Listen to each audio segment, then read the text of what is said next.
King Alric stood proudly on the grand steps of his palace, dressed in a red royal robe and wearing a shining golden crown. Knights knelt beside him while citizens bowed their heads. The king looked over them with pride, believing his power and wealth made him greater than everyone.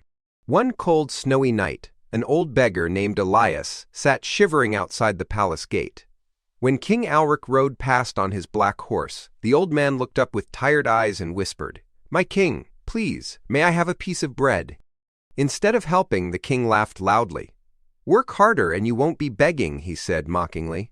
He waved his hand dismissively and rode away, leaving the poor old man alone in the falling snow. Years later, war came to the kingdom. The once glorious city burned in flames. Soldiers fled in fear, and the palace collapsed into ashes. King Alric stood helpless as his crown fell to the ground. In a single night, he lost everything.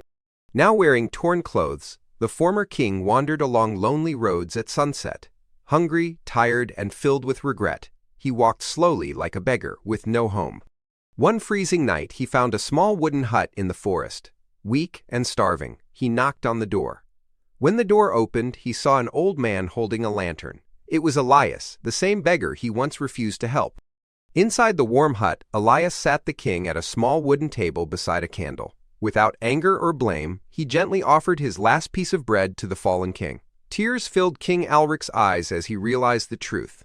The man he once ignored had shown him the kindness he never gave. Moral: what you give to the world will always find its way back to you.